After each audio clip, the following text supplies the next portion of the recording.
Hai, Assalamualaikum dan salam sejahtera. Nama saya Nur Syafiqah binti Muhammad Syarin, bernombor pelajar 920829075170. Saya merupakan pelajar ijazah sarjana muda, pentadbiran perniagaan semester 4 di Pusat Pembelajaran Manjung, Perak. Pada semester ini, saya mengambil subjek ABCC 1103 iaitu pengenalan kepada komunikasi. Di dalam subjek ini, saya diberikan tugasan untuk mempersembahkan sebuah video yang membincangkan mengenai implikasi teknologi komunikasi kepada hubungan peribadi, di samping membincangkan tentang kelebihan dan keburukan teknologi komunikasi di tempat kerja atau di sesebuah organisasi. Di akhir video ini, saya akan memberikan pendapat dan ulasan saya serba sedikit mengenai analisis kepentingan etika komunikasi di Malaysia.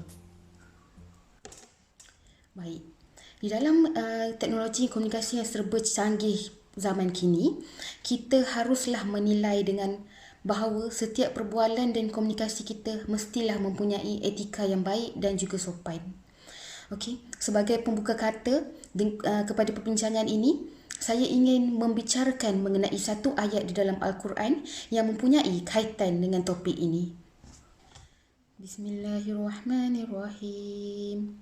Wa iza ja'ahum amrun minal amni awil khawfi aza'u bih. ولولا ردوه إلى الرسول وإلى أولي الأمر منهم لعلمه الذين يستنبطونه منهم ولولا فضل الله عليكم ورحمته لم تبعتم الشيطان إلا قليلا. Sadaqallahul Azim. Maksudnya, dan apabila datang kepada mereka suatu berita mengenai keamanan atau kecemasan, mereka terus menghebahkannya. Padahal kalau mereka kembalikan sahaja hal itu kepada Rasulullah dan kepada para ulil amri, iaitu orang-orang yang berkuasa di antara mereka, tentu saja hal itu dapat diketahui oleh orang-orang yang layak mengambil keputusan mengenainya di antara mereka. Dan jika tidaklah kerana limpah kurnia Allah dan belas kasihannya kepada kamu, tentulah kamu terbabas menurut syaitan kecuali sedikit sahaja, iaitu orang-orang yang teguh imannya dan luas ilmunya di antara kamu. Baik, sekarang saya akan membincangkan mengenai implikasi teknologi komunikasi kepada hubungan peribadi. Di sini saya telah senaraikan 4 implikasi yang dapat kita bincangkan. Yang pertama iaitu pengaruh dalam kehidupan. Sebagai contoh, pada zaman teknologi serba canggih kini, kita dapat menghubungkan pesakit kanser di mana ia dapat berkongsi masalah dan juga ataupun tips pengambilan makanan sesama mereka. Okey. Yang kedua ialah persahabatan dalam talian. Sebagai contoh, zaman serba canggih kini, kita ada aplikasi WhatsApp, Facebook, di mana aplikasi WhatsApp atau Facebook yang kita dapat melihat profil peribadi seseorang itu. Malahan kita juga dapat mengetahui status terkini dan juga hobi dan minat yang sering dilakukan oleh mereka.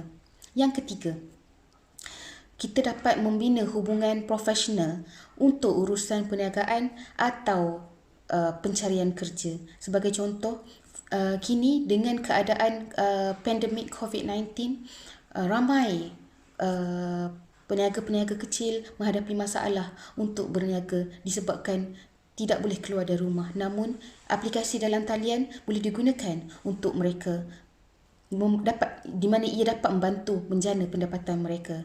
Dan akhir sekali, implikasi yang dapat melalui hubungan peribadi iaitu implikasi isu fitnah cyber, di mana sebagai contoh yang saya boleh bagi, kes Dola Mashita dan juga kes Dr. Sakinah, di mana Dr. Sakinah menyatakan di dalam laman sosial beliau bahawa Dola Mashita telah melakukan amalan yang salah iaitu home birth. Okey, di mana namun kes ini telah dimenangi oleh Dola Mashita dengan menerima 230,000.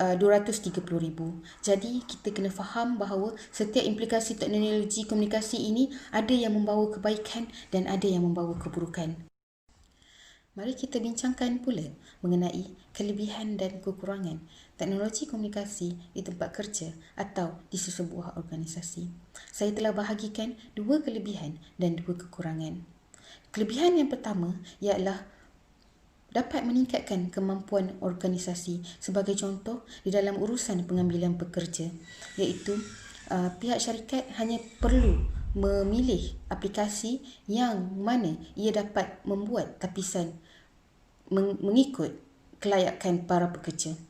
Yang kedua, kelebihannya juga dapat menjadi pusat penyaluran maklumat kepada sesebuah organisasi, di mana sebagai contoh, jika sesebuah pihak pengurusan ingin menyampaikan maklumat kepada semua pekerja ataupun orang awam, mereka boleh menyebarkan maklumat atau informasi pada satu masa sahaja, iaitu melalui email atau laman sesawang mereka.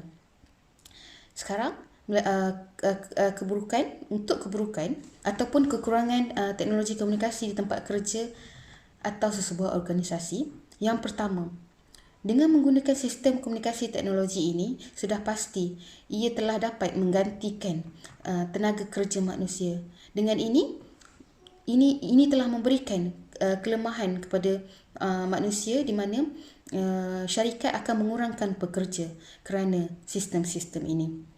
Yang kedua, melalui teknologi komunikasi ini juga masalah keselamatan akan timbul, di mana terdapat terlalu banyak masalah keselamatan. Sebagai contoh, masalah jenayah cyber, di mana kita dapat lihat masalah hacking dan juga scammer melalui data-data